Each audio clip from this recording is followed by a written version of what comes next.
As the dust settles on this year's US Open, the season enters its final stretch. With just under 2 months left before the Barclays ATP World Tour Finals, there's much to play for. But as we catch our breath after New York, it's time to look back on a stellar 2016 so far. It all began in January when Milos Raonic, Stan Wawrinka and Novak Djokovic got off to winning starts with success in Brisbane, Chennai and Doha. Roberto Bautista Agut and Viktor Troicki joined the early season winners' circle the following week. Champions in Auckland and Sydney. Then came the first Grand Slam of the season, and in Melbourne, Novak Djokovic joined tennis great Roy Emerson as the winner of 6 Australian Open titles. Every Grand Slam means the world to me. I can't get enough of it. It's been 6 times now, but this time I managed to make history. On to February, and while Richard Gasquet defended his crown in Montpellier, Victor Estrella Burgos did the same in Quito. And in Bulgaria, Bautista Agut won the inaugural Sofia title. The next week, and Dominic Thiem picked up the trophy in Buenos Aires. Kei Nishikori made it 4 in a row in Memphis. And Martin Klizan won the first ATP World Tour 500 event of the season in Rotterdam.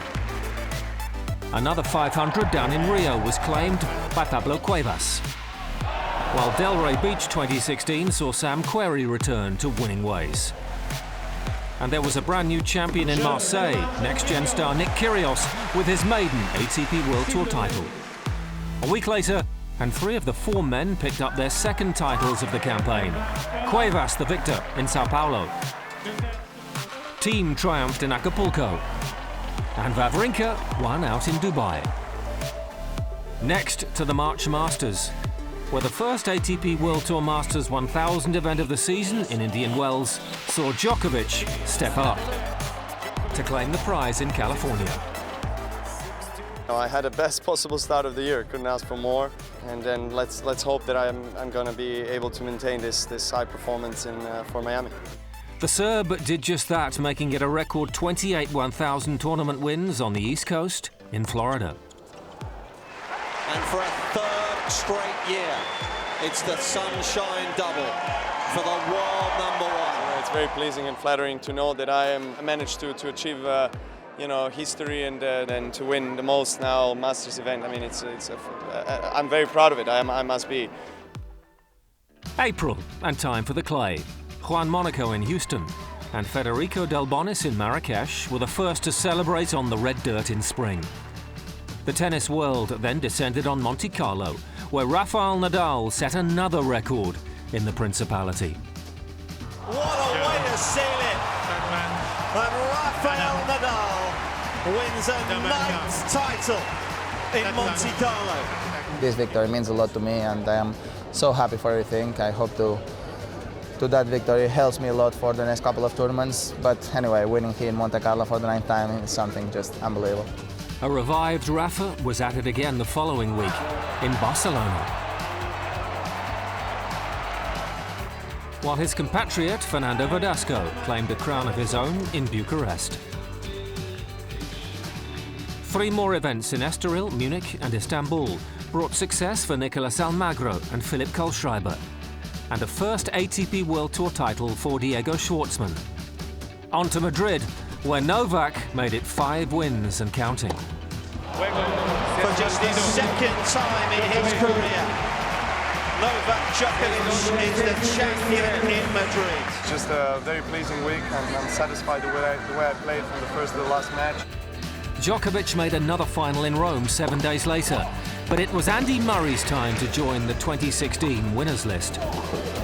He's done it! And what a way to win the title here!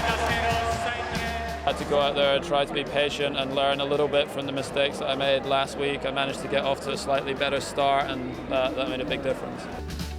Stan Wawrinka delighted the Swiss fans days later, winning in Geneva. While Austria's new star Dominic Thiem collected his 3rd title of 2016 in Nice. Then all eyes turned to Paris and the second Grand Slam of the season. Djokovic made history at this year's French Open. The world number one became just the 8th player to complete the career Grand Slam.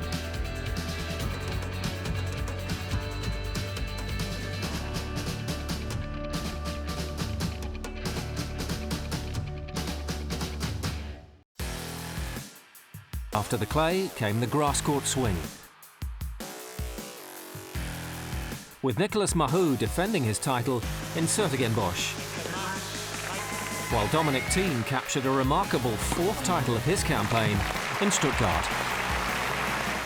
Andy Murray then made history, becoming the first man to win 5 titles at Queen's Club in London.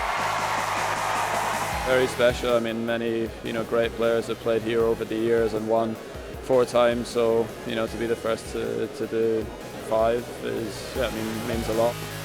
Over in Halle, Germany's Florian Meyer won the biggest tournament of his career on home soil. It's an unbelievable feeling, the best feeling I would say I had on a tennis court. There was yet another first-time winner the following week. Steve Johnson took the crown in Nottingham. Before the focus turned to the All England Club and the 3rd Grand Slam of 2016, where Andy Murray collected his 2nd Wimbledon title to cap a stunning few months for the Brit. Big thanks to all of my team for helping to pick me up, and obviously managed to reward everyone with the title. The action kept on coming in a busy July on the ATP World Tour. Newport, the scene of glory for Ivo Karlovic. Martin Klizan won a 2nd title of the year in Hamburg. And Albert Ramos Vinolas became another first-time winner in Gstaad. Italian Paolo Lorenzi claimed his first ATP World Tour title in Kitzbühel. And compatriot Fabio Fognini won in Umag. Feliciano Lopez was celebrating in Gstaad. And over in Washington, Gael Monfils claimed the biggest title of his career so far. Next up, Toronto, where a familiar face lifted the trophy. Djokovic taking his 1,000 titles record to 30. I raised the level of my game as the tournament went on, and best 2 performances came at the right time. In Atlanta, Nick Kyrgios continued his impressive season. The next-gen star claiming his 2nd ATP World Tour title of the year. Another man made it 2 for 2016 days later. Karlovic, the champion, in Los Cabos. The ATP World Tour Masters 1000 event in Cincinnati was next. Marin Cilic claiming his first victory at that level. It feels amazing. I'm really excited to win this trophy. I played really good this week. I just fell on the court really good, and today was unbelievable match. There was a 6th first-time winner of the season as Pablo Carreño Busta took the crown in Winston-Salem. Next to New York and the big one in the Big Apple, the final Grand Slam of the year. The US Open saw yet more drama as Stan Wawrinka sealed his 3rd major, overcoming Novak Djokovic in the final. We play an amazing battle, we're playing sports, we're trying to make people enjoy what we're doing. Beating Novak, #1 player in 4 hours with that match. I gave everything I had. I was dead also. I was struggling physically, mentally. I was trying to not show anything, but the feeling right now is just unbelievable. So many stories in a spellbinding season so far has set up a grandstand finish in the final few months of 2016 on the ATP World Tour, and will follow the action every step of the way. Next week on ATP World Tour Uncovered, we're indoors at 2 tournaments in Metz and St. Petersburg. And with Japan and China taking centre stage, we preview this year's Asian Swing. Don't forget to log on to atpworldtour.com and chat with us on the ATP's official social network, MyATP, powered by Vixlet, and on Facebook, Twitter and Instagram. See you next week.